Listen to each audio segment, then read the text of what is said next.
ഞാനിന്നിവിടെ എത്തിയിരിക്കുന്നത് ഒരു ചാറൽ മഴയുള്ള ദിവസമാണ്. എന്നിട്ട് കൂടി നിങ്ങൾ ജനങ്ങളുടെ ആ ജനപ്രവാഹം ഒന്ന് നോക്കുക.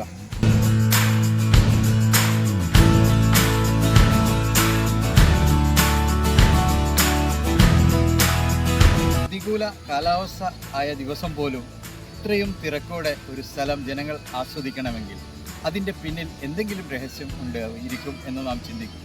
ഒരു രഹസ്യവുമില്ല. തുറന്നിട്ട ഒരു പ്രകൃതി സൗന്ദര്യം ആസ്വദിക്കുക. നമ്മുടെ പ്രകൃതിയെ നാം എത്രത്തോളം സ്നേഹിക്കുന്നു അത് കാണാനുള്ള ആഗ്രഹം കൊണ്ടാണ് മുഴുവൻ പേരും ഇവിടെ എത്തുന്നത്. മറ്റ് വിപുലമായ ബിൽഡിങ്ങുകളോ കൊട്ടാരങ്ങളോ അങ്ങനെ ഒന്നും തന്നെയില്ല. ആവോളം ആസ്വദിക്കാൻ ഇതാ നിങ്ങൾ നോക്കൂ. കുട്ടികൾ കളിക്കുന്നു, മുതിർന്നവർ കളിക്കുന്നു, ആവോളം വെള്ളത്തിലിറങ്ങി കളിക്കുന്നു, തുള്ളിച്ചാട്ടം കളികൾ.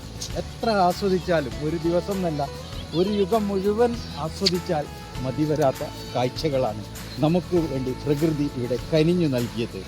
അതെ, കരയത്തും പാറ നിങ്ങളെ വീണ്ടും ഞങ്ങൾ ഇവിടത്തേക്ക് സ്വാഗതം ചെയ്യുന്നു.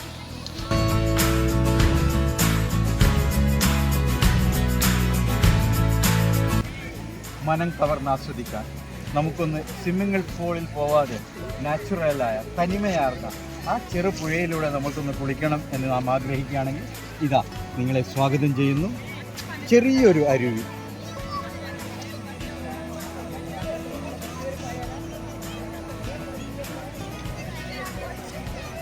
ജനലക്ഷങ്ങൾ എന്നൊന്നും പറയുന്നില്ല, എങ്കിൽ കൂടി കുറേ പേർക്ക് ഒരേ സമയം കുളിക്കാനുള്ള അതിമനോഹരമായ സൗന്ദര്യം.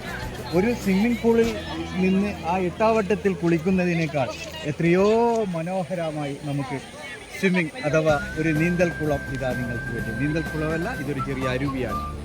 എന്ത് സൗന്ദര്യമാണ് നമ്മുടെ പ്രകൃതിയുടെ സൗന്ദര്യം. ആവോളം ആസ്വദിക്കുക. വനാന്തരങ്ങളുടെ ഭാഗങ്ങൾ, ഒരു ഭാഗത്ത് മല, മറ്റൊരു ഭാഗത്ത് മറ്റൊരു മല, ചെറുമലകൾ, വനാന്തരങ്ങൾ. ആ കാടിൻ്റെ സൗന്ദര്യം നിങ്ങളൊന്ന് ആസ്വദിക്കൂ. വനത്തിൻ്റെ സൗന്ദര്യം നമ്മളൊന്ന് ആസ്വദിക്കും. പ്രകൃതിയുടെ സൗന്ദര്യം നാം ആസ്വദിക്കും.